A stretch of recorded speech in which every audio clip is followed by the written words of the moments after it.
But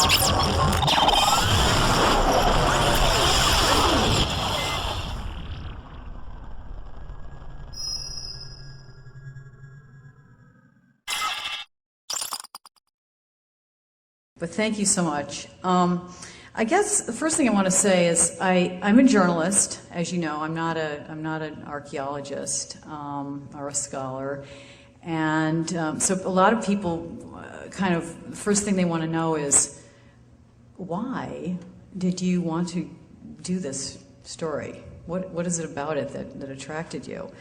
And I can say that it turned out that doing this project actually allowed me to live out a bunch of childhood dreams. Pretty boring, kind of, I like it, but it sounds like a kind of a boring existence. Doing this book ended up allowing me to be both an archaeologist and a detective, and it was really fun to do. But how I got interested, I had no idea that I was going to end up doing these, becoming archaeologist and spy at the same time. I got interested in it because in 2004, I was working on another book involving archaeologists and French scientists in the 18th century who went to Egypt with Napoleon. And I was living in a house in upstate New York, and it was very cold and drafty, and it was winter, and I don't know how many of you here are writers or work on writing, but one of the things that we like to do is procrastinate. And so I was in this freezing cold house trying to channel the Sahara Desert and procrastinating every possible way I could think of. And one of those ways was to read the New York Times from cover to cover. And I had the New York Times upstairs on my desk one day, and I read this story. It was around New Year's of '04. And I read this story about, the headline was Fraud of the Century, uncovered in Israel. And what it was a story about these guys who had been arrested, for getting together and taking genuinely old archaeological objects, real artifacts, and altering them to make them more valuable, and also to make them appear to relate to biblical tales, biblical stories, biblical characters. And I read this, and I don't know, I have to confess my political leanings here. And there was 2004, for a lot of those from my political persuasion, the fall of 2004 was a very unhappy time. In fact, we were in shock because of what had happened, the re-election of a president that we didn't think was going to get re-elected, many of us. And I also have covered politics for years, and I was very interested in what had happened there, and I read everything. And one of the groups that had been credited with the re-election were the evangelical Christians.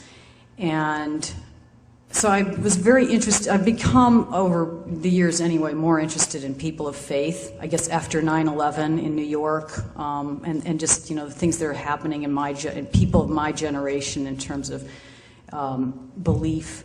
And I'm not a person who comes from a very religious background. I've become more and more interested in it. And so I read this article about this fraud of the century in Israel and what these guys have been doing, and I thought, how interesting.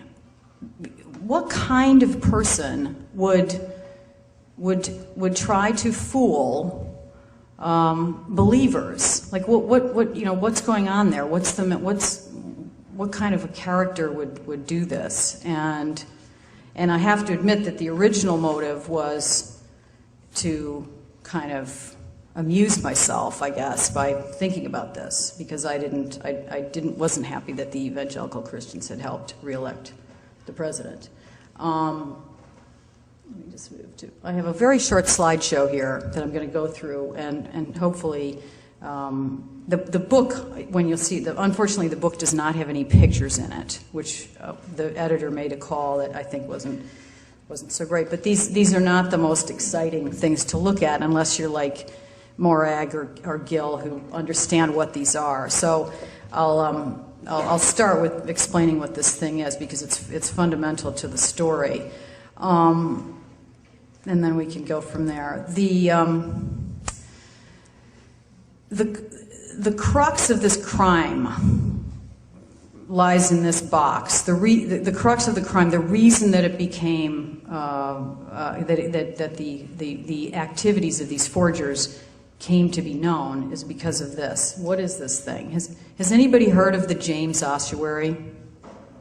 Okay, so about half of you have. So I can I'm going to have to explain it to the other half. It's around the time of Christ's birth, for about 90 years in Israel, Judea then, the ancient Israelites, or the people who lived there then, buried their dead in an unusual way. They put the bodies in a cave, they closed them up in a dry place, and they waited a year until the bones, the flesh had fallen off the bones, and then they would take some of the bones and put them in these limestone boxes. So they're actually like coffins, but they're not coffin size. They're small. And these things are so common in Jerusalem. They're called ossuaries. They're so common in Jerusalem that people use them as planters. But some of them are not common. And the reason that they're not common is why this one is so special. Many of them have decorations on them. A few of them have actual writing on them. They're inscribed. And this one has writing on it in Aramaic that says, James, son of Joseph, brother of Jesus. This box came out of a private collection. It had been sitting around in Israel for a long time, according to the collector. And in 2002, it was released to the public. It was announced to the world that this box had been discovered. And it was presented to the world as the first archaeological evidence of Christ's existence.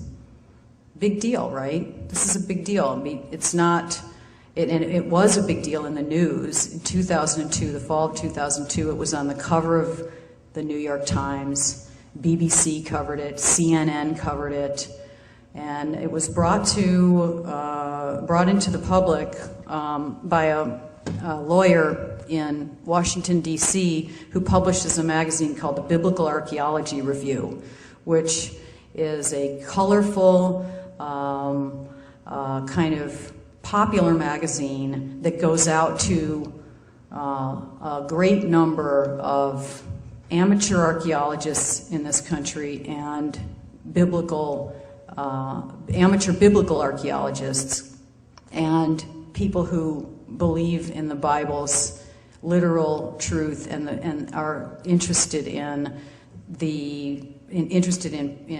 objects that back it up. So he brought this thing forward and at a press conference. First archaeological evidence of Christ. Now, I missed all that news.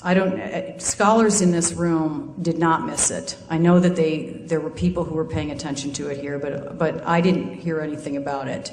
It was only in 2004 when this forgery had been revealed and uncovered by the Israeli police that I heard about it. But I found this story really interesting, and I decided that I would go to Israel and try to write about it. And that was in 2006, 2 years after the news of the indictment of these 5 men. And so what I did was I got there I got there in the fall. I flew over for a week just to see whether I would be able to do this project or not. I had never been to Israel before. I'd never been to Jerusalem. I'd been in and out of the Middle East, but I had never managed to make it there. How many people here have been to Jerusalem? Okay. Of course. So I had certain expectations about what I was going to meet there as an American who consumes news here about Israel. So I had some trepidation, and I liked the story. I liked the idea of writing a book about it and examining more what had happened with this ossuary and who these people were, but I wasn't sure I was going to be able to do it. So I got there, and it turned out that within a week I had met all of the major players in this trial: the forger, the alleged forger, the detective, the major collectors, because people collect this stuff, and I'll talk a little bit more about that. And I realized it was a place where I could work, and from there I began to go in and out of Jerusalem quite a bit for a year. And I didn't live there, partly because my family, I have children, and my husband didn't want to uproot and go there. So I stayed in East Jerusalem at the Albright Institute. How many people know what the Albright Institute is? Okay, it's a place for archaeologists in East Jerusalem. Jerusalem is divided into East and West, Arab or Palestinian and Israeli, and the Albright Institute has been there for about 100 years, and archaeologists from America and other places, but mainly it's American. It's an American association. Have worked there and do a lot of. They sleep there, and they do a lot of research there. People who are digging there will stay there. So I moved in there, and it's a really interesting place. It's the place where the people who translated the Dead Sea Scrolls worked. A lot of them lived there, and there's some interesting characters there.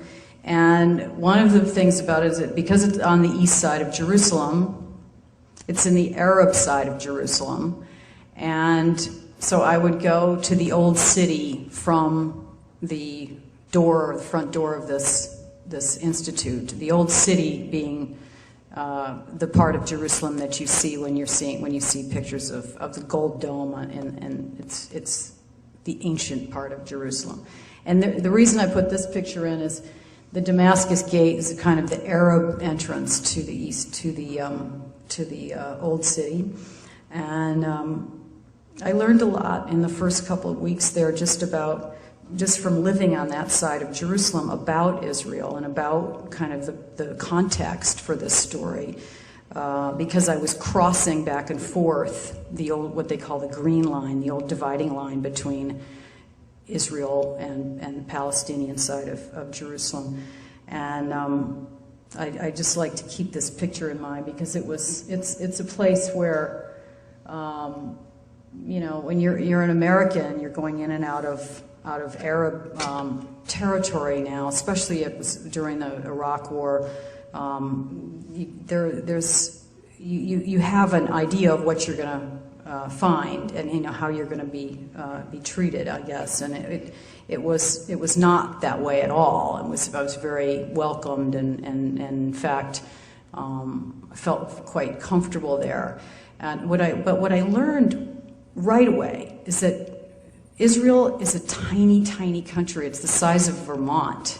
And you can get from the news, you would think it's, because there's so much gravitas. It's like Washington, D.C. It's a tiny little place that has way more weight in world importance than its size would indicate. And the people of Palestine, or the West Bank, and Israel are squished right up against each other. And they coexist or not in a very small space. And so there's a lot of tension and a lot of kind of the soldiers on the streets. There are roadblocks put up willy-nilly if you're trying to travel around, but there's not open warfare. But it's much different from, there's not a lot of open conflict that I saw where I was. There were no bombings, but there were lots of sort of hassles to life there, inexplicable traffic jams, roadblocks, lots of people with weapons. So that was kind of my original immersion in this story. Sorry. Now, going in from the Damascus Gate, you're on what they call the Arab side of the old city. You can find your way to this. The gold dome is the kind of iconic image of Jerusalem that everybody recognizes, I think. But I don't know if everybody understands what it is, what it's called. So I'm going to give you just a little background on that before we get into these objects and why they're important. It's called the Temple Mount by Israelis, and by Palestinians and Arabs, and it's called the Haram al-Sharif. It's a mosque built on top of a mount that historically is believed to have been the place where the first and second temples of the Bible, Jewish temples, existed. The Wailing Wall, which everyone's seen pictures of, is at the bottom of this. You can't see it because this is the very top, and it's quite beautiful. The Muslims control the top of it. This is their turf. Underneath is believed to be the remains of, possibly, the remains of the temple, Solomon's temple, the original temple, and there certainly are the remains of the second temple, the temple that you read about in the New Testament. And the reason this is important is that it's violently contested turf. People want this. When I was there, every other day there were roadblocks being put up. If I was trying to cross town, there were people trying to take it back by force. And the Israeli police have to stand there and guard it. And there are guards all around it. And yet, you get up to the top of it, and it's this very serene, holy, peaceful place. So, very, what's the word? It's oxymoronic, I guess, to be up there. So that's just keep that in mind as we go through this. Now, most people go to Israel, most people go to Jerusalem these days as tourists. I mean, a lot of you are archaeologists or know about archaeology, but a lot of people go there as tourists. And a lot of them go there as tourists because they're wanting to see the places that they've heard about in Sunday school all their lives. It has a great deal of meaning for people beyond just its history, obviously, beyond just its political history or the history of its people. It's a holy place. It's called the Holy Land. And everything in it that has to do with the biblical, these stops that people go to if they're going on these Bible tours, every stop is monetized. So I like this picture because this is the Jordan River, and there's a place where you can go and tour. They're up in the parking lot. There are about 30 tour buses every day, disgorging many people. Many of them Americans, Canadians, Europeans, Christians who are coming down, and you can rent a little white kind of like towel t-shirt thing, and you can go down and get in the water, and you're paying for it. And it's not just that. There are many other sites in Israel proper that are that you can go to on these tours and that you pay for, and that where you learn about the history of Israel and the history of the site in the context of the Bible, not in the context of the history of the country or the history of the people who live there. For example, there's a place, the cave of, they believe they've uncovered the cave of John the Baptist. They tell you when you go there that it is the cave of John the Baptist, and people pay money to go there. But scholars don't necessarily agree that it is even the place where John the Baptist ever walked. There are places in Jerusalem like that people will pay money to go to. Basically, Christians have been coming to Jerusalem for centuries. Long before Israel existed as a country, long before Palestine was Palestine, all the way back to the beginning of Christianity in Europe, the 4th century. Constantine, his mother Helena, in the 4th century went there and came back with what she said were pieces of the true cross, and she identified the location where Christ had been supposedly had been crucified, and brought back bits of it. And now this has been going on for centuries. So now, when you go to Europe, I've just been there living there for a little while in Italy. All the churches, even in this little town that I lived in, have relics from the Holy Land, supposedly from the Holy Land. The town I was in, Perugia, has this beautiful 12th century church in it, and high up in one corner, it only comes down once a year. It takes 14 keys to get to it. Is supposedly the Virgin Mary's actual wedding ring, brought from the Holy Land back to Italy sometime in the mists of the past, and with great peril. There's a whole story about how it got there. And you see this thing, and it's basically just a big round, like donut-sized piece of jade, maybe, but it definitely wouldn't fit on her finger. It was not a finger-sized ring. But anyway, it's a magnet for that reason, and it's also a place where people have for a very long time realized that they can sell things to people who are coming to get proof of their beliefs, of the Bible. And one of the primary spots that you would go to get things like this, if you wanted to bring home a piece of it, you go to the Old City, and it's filled with shops down these mysterious little lanes. You'll see these windows, and they're filled with things like this. And they look like museums, really. They look like things that you would see if you walked into this building and went over to the side and looked in the vitrines. And they all have they have a provenance, or there's a storekeeper who will tell you where it came from and what it is. And some of them are Roman, some of them are Byzantine, some of them are oil lamps from when Christ actually walked, and there are coins that date to the period of the money changers and so on, and you can buy them, and you can pay quite a bit of money, but you can take them home and have them. So there are numbers of stores like this, and I'll just show you another picture of one. I thought that was cute. That's a lion from supposedly a Byzantine lion. And some of it's really cool.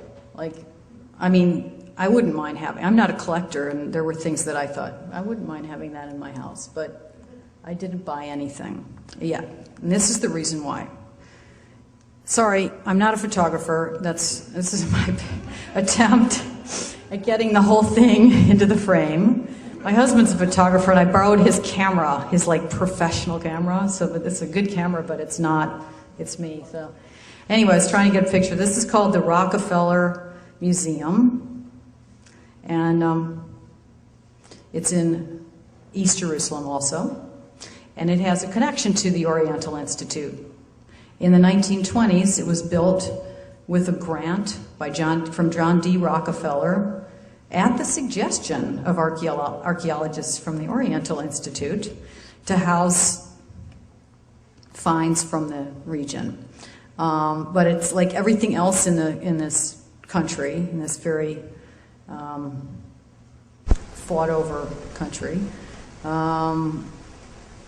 It has a political history, and it's changed hands. So it started out as the Rockefeller Museum and the Oriental Institute, and the Anglicans ran it, or the English speakers ran it, and then it became the headquarters of the Palestine Archaeological Association.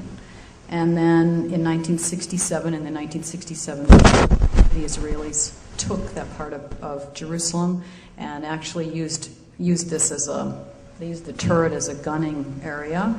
And now it houses something called the Israel Archaeological Authority, the IAA. It's still a museum, and it's literally a stone's throw away from the Temple Mount. Like, it's over the wall from it. It's not in the old city. Anyway, the IAA is it's an tiny little agency that's set up to protect the 30,000 archaeological sites in Israel. It's a lot of archaeological sites in a place the size of Vermont. And it's very underfunded. There are 12 men who work there, and they are basically meant to keep the people from taking things from these sites, but they obviously are completely incapable of keeping track of everything. So this gentleman here is the head of the IAA. His name is Amir Ganor. He's an archaeologist, he's a scholar, and he's a cop. You can't see it, but he carries a Glock on the other side of his pants there. He never takes it off. He's a soldier, like all the Israeli men are. And he runs this organization. He's got 12 men. And one of his big jobs, because he can't possibly keep track of 30,000 archaeological sites, but one of his big jobs is to keep tabs on these guys in the old city who are selling things to tourists, who are selling the Herodian oil lamps or the Byzantine crosses for a lot of money. And he has a collection of interesting things that he's found in his work. And what he's holding right there is, I don't know if you can see it, he has a beautiful example of what they call over there Roman glass. Roman glass it's amazing that there actually is glass that exists in Jerusalem from Roman times. It's very pretty. It's mostly broken into bits, and people make jewelry out of it, or it's very pearlescent, and you can have a little piece of it and make a necklace, or you can find a whole vase, a jug, and then you're really in luck. And what he's holding in his hand there is a Roman glass vase that that a tourist brought to him, for which he or she had paid $1,500. And he took one look at it, and he said, sorry, I don't think that this is worth $1,500, because if you x-ray it, it's actually that thing. Can you see what he's got in his other hand? It's a light bulb. Very, very beautifully decorated as a Roman glass 2,000-year-old jug. So he has a collection of stuff like this behind him in his office, along with a big Google Earth map of the old city. And this is kind of what he does. He keeps tabs on these guys if he can. He checks in with the dealers. They're all supposed to be licensed. So he checks in with them to see where they're getting their stuff and what they're selling it for and whether it's real. And by his estimation, 90% of what's in these little stores is fake. So And he's an expert. So I don't know. I didn't buy anything. I ran into some people who were buying things, but if you go there, just keep that in mind. It's nice to have some of it, but don't pay $1,500 for it unless you have somebody like him look at it first. So anyway, back to our story. And I don't want to give the whole story away because I do hope some of you will buy the book. But the ossuary was under this man's purview. The fact that this thing was found in Israel, brought to the attention of the public, big famous find. That's his job to know what that thing is. And so CNN, the first time he hears about it is on the day that Mr. Shanks, the Biblical Archaeology Review editor, brings it forth at a press conference in Washington, D.C. CNN phones up this guy, whose English is not very good. And he gets the call, and okay, the first archaeological evidence of Christ has been found. It's being brought forth in Washington, D.C. Actually, it was going to be shown in Canada. They had found a museum that they were going to bring it to. It was no longer in Israel. And he was really annoyed because, first of all, he was going to be embarrassed. They were trying to get a comment from him, and he didn't even know what it was. And secondly, he found out pretty quickly who the collector was who it belonged to, and he had met with the guy a week before, 2 weeks before, and the guy had shown him his whole collection and, made sure everything was kosher, and had never said to him, oh, by the way, the first archaeological evidence of the existence of Christ belongs to me, and it's about to be sent to Canada, and I've insured it for $1 million. It's really important.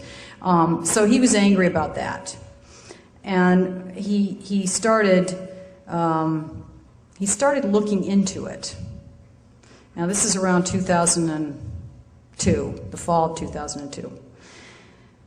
But before he got too far into figuring out what was up with this ossuary, with this amazing inscription on it, he was distracted by something else. And then something else is what led to the unraveling of this mystery. He was told that in the museum in Israel, one of the major museums, had been shown a tablet with some writing on it. And it was a very important writing, very important tablet. It was so important that the guy who was showing it around to these museums had it in a briefcase handcuffed to his wrist. And he was bringing it to the museum and these other places, and he was asking for a lot of money. And the museum was prepared to trade a Rembrandt or wire hundreds of thousands of dollars into a Swiss account for this tablet. Why? Because it turned out to have a text on it that was almost identical to a text in the Bible in 2 Kings 12, for those of you who know the Bible, Old Testament text referring to repairs being made to Solomon's temple. Solomon's temple, the first temple, the temple which housed the Ark of the Covenant, the temple that had walls of gold that was sacked by the Babylonians. And here was this tablet that referred to repairs, and even in the language of the Bible. So this information about this was leaked out, and the newspapers in Israel had written about it. And the day that was in the newspaper, right after the ossuary had come out in the United States, Mr. Ganor gets a phone call from top political people in Israel saying, "What is this tablet? We need it right now in our hands." Why do they want this thing right now in their hands? Because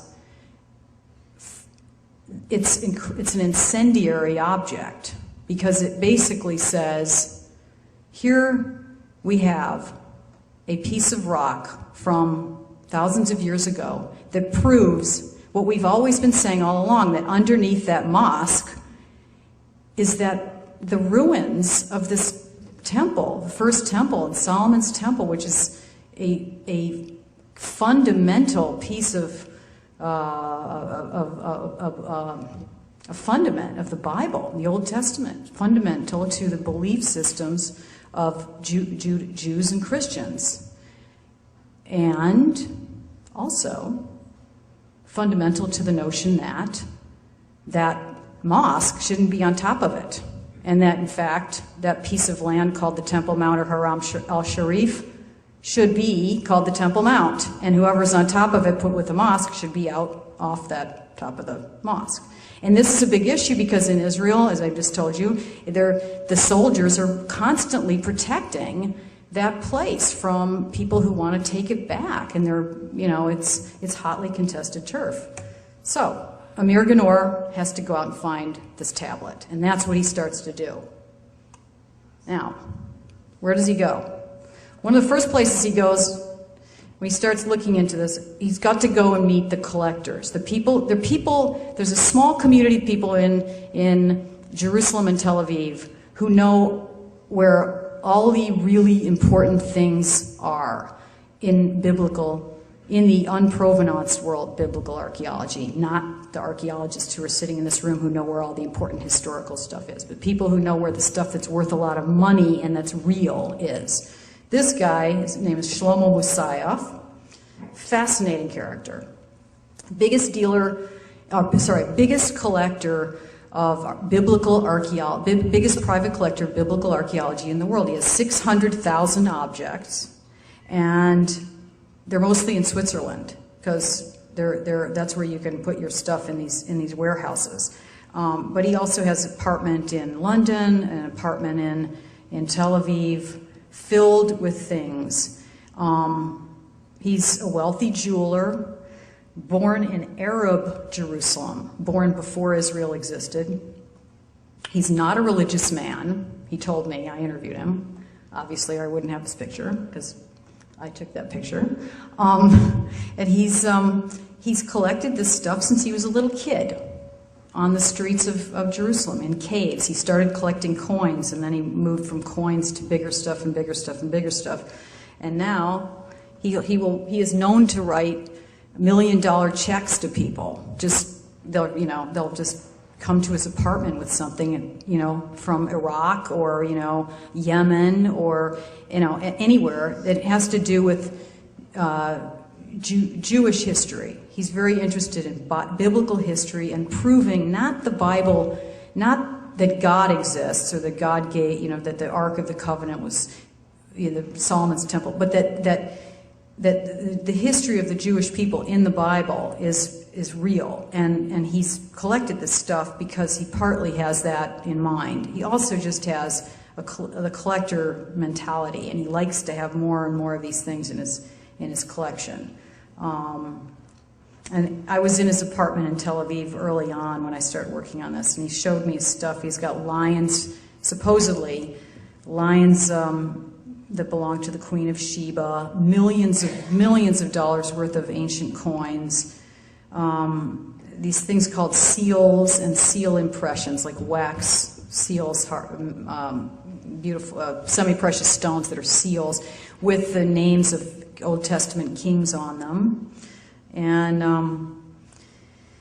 he sometimes will call a scholar to verify something. When I was there, his house is basically an indoor market, and when he's in Tel Aviv, people are coming in and out of his apartment, this penthouse on the Mediterranean, always with things to sell him. And I was sitting there interviewing him, and it was going on right in front of me. People were coming in with things wrapped in towels, and they would go off in a corner, and he would, talk to them, and then he'd come back and continue to talk to me.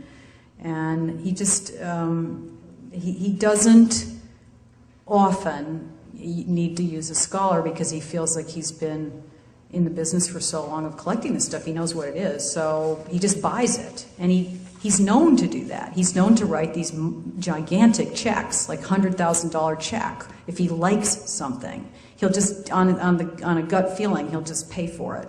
And then later, he might check in to see what it is, make sure that it's, accurate. But not a forgery.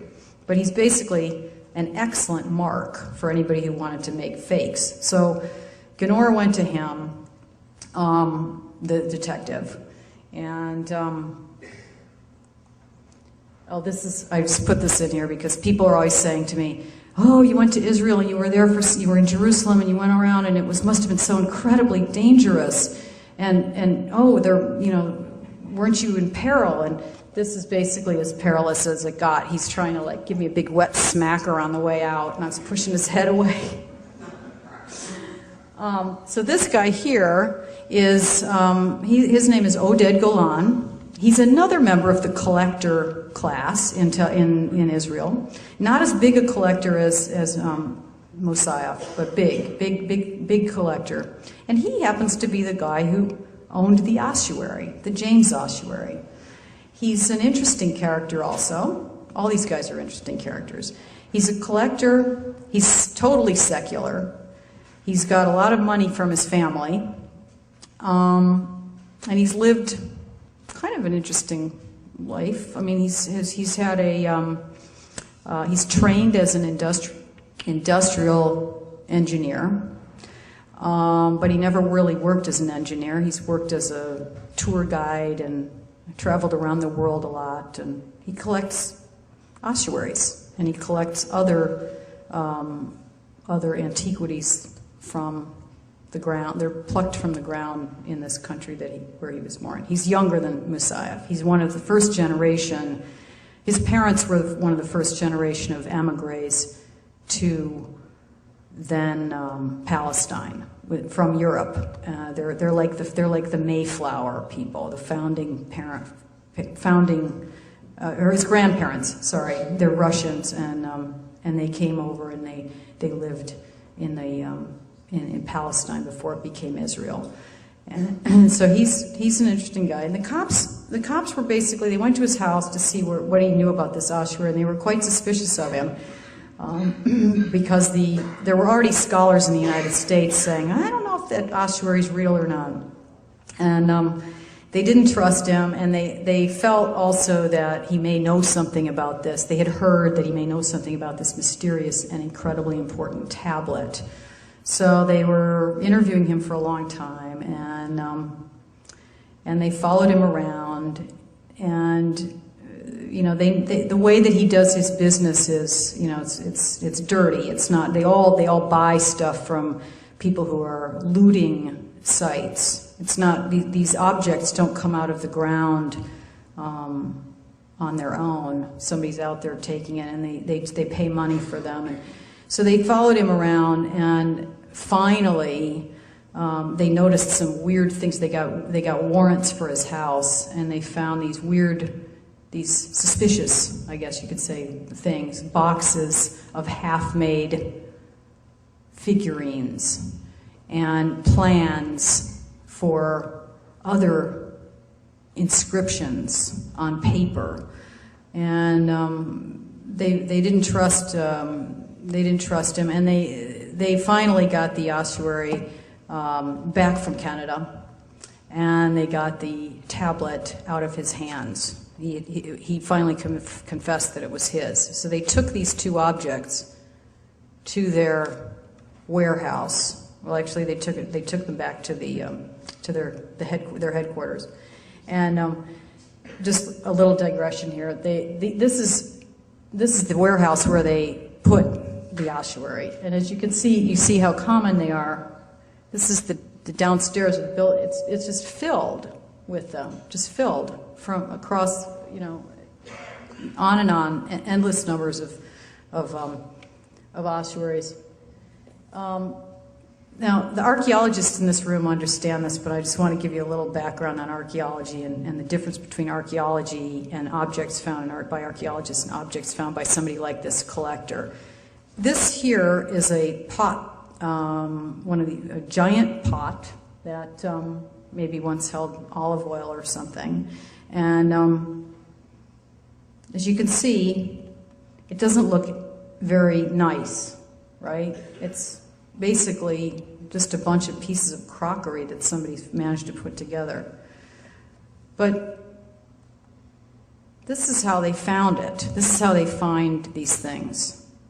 Real archaeologists work in the hot burning sun. This woman was just sitting in the middle of a road, in a dirty road, dirt road, and she's sitting out there all day long with a little pickaxe and a little sponge, and that thing that looks like a bunch of rocks that you and I would just drive over, that's one of those pots that they're gonna end up taking it, pulling it out of the ground and putting it together, and it's a piece of history, and it's explaining what the people of that part of the world in that time period, how they lived. And that's what archaeologists do. And they're the natural enemies of these collectors and these dealers, because they want to find this stuff in the ground.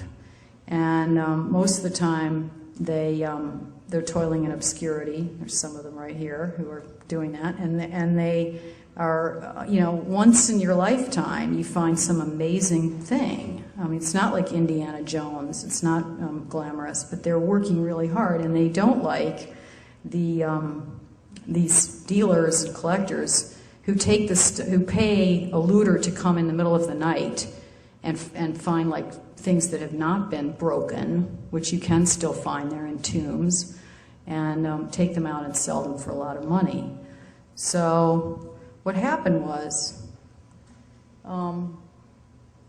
they brought this is an archaeologist named Yuval Goran. He's a scientist. He's an expert in rocks and dating of archaeological objects. What they did was they brought these two objects back to the IAA warehouse in Jerusalem, and outside Jerusalem, and they formed a team of scientists to look at them. And this guy was one of the people that they put on their team. And it's really hard to find disinterested scholars in Holy Land archaeology, because a lot of people come to it with a belief system. And as Gil said, I know it because I believe it because I know it. I know it because anyway, what he said, it made absolute sense. You find something you want to see it, and then you see it. And so a lot of this is going on with these objects. And so it was hard to find a disinterested person. And what they did was they picked this guy, Yuval Goran, who's a very soft-spoken guy. He just happens to be pretty secular. He's not a religious guy. And he works at the University of Tel Aviv. And they had him go with other people, but he was kind of the head of it. They had him go through and examine both the ossuary and this tablet. And they found pretty quickly that the ossuary, the writing on it, where it said, James, brother of Joseph, brother of Jesus, son of Joseph, brother of Jesus. The part that said brother of Jesus had these ossuaries, because they've been sitting in caves for 2 centuries, a biological substance builds up on their surface called a patina. And the patina dates it in a way. And so what happened was there were letters. The second half of the inscription actually was cutting through the original patina, and they had stuck a different kind of biological material, very carefully made, so that you would only recognize it if you were like this man, who's extremely meticulous, and he has expertise in using a microscope to look at this material, and recognize that it was different from the biological material on the rest of the ossuary. And it also, when he looked at it even more closely, he found that it had been adhered with modern substance, adhered into these letters. And he called this substance James Bond, because it was like some kind of glue. But unfortunately, when he was working on examining it, he pulled it out. And this became very important when these guys went on trial, because no longer was the fake patina in the letters, okay? So anyway, that's, as far as the ossuary, there are other reasons why they identified it as a forgery, but that was one of the main ones. And then as far as the tablet, same thing. I mean, the tablet was people who were expert in language, in ancient languages, looked at the language and said, no way, man, that is not ancient, it's not ancient Hebrew. It looks like it, but they're there are constructions that are not right, and plus the tablet itself was flecked with gold. And it was like too perfect, because the idea was that it had survived the burning of Solomon's temple, and because the Solomon's temple supposedly had walls of gold, that this thing had been inside and like gold had fallen into it. So it had been made specifically to look like that. At least this is what people who believe they are not real say. So anyway, fast forwarding, they went on trial, 5 guys, Oded Golan being the main alleged culprit. And they've been on trial since 2004. It's now 2010. They are still on trial today. What's happened is they put a lot of archaeologists in the stand. The defense has taken each individual. They have hundreds of archaeologists have testified, or at least 100, as of the time I was there. And these archaeologists will get up, and they're not used to being grilled by the most expensive lawyers in Tel Aviv, first of all. They're used to lecturing like I am to a room full of students. Half of them are falling asleep, and they're just telling people what they know. They're not used to defending it. And they've got these lawyers who just come in with a book that they wrote 20 years ago, and they say, well, but you said here, didn't you, Professor, that the letter bet could have an extra long leg on it. And then, he's just spent an hour saying it's a fake letter, because actually they never wrote their letters in the year 70 AD like that.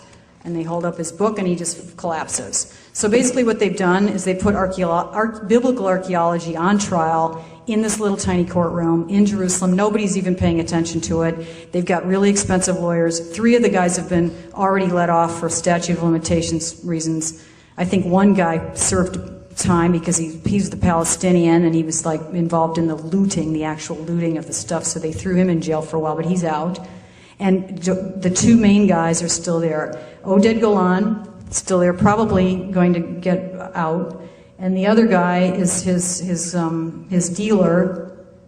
They hate each other now, but his dealer, this guy has an office in this building, and it's in Jaffa, which is outside of Tel Aviv. And this is where he sells his things, and I like that because it says licensed to sell ancient history, which he indeed is licensed to sell.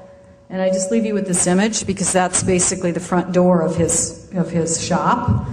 And he's a major, major dealer. That's the trial is at the moment still going on very slowly, grinding to a close. They're probably going to be acquitted. And as one of the archaeologists at the University of Tel Aviv said to me, when they're acquitted, it's going to change things a bit, because in a few years you will see Muhammad's sword and Solomon's sandals, and they'll be for sale, and it's just the way it'll go. It'll just go on like that, and they'll have been verified. So anyway, I'll leave you with that.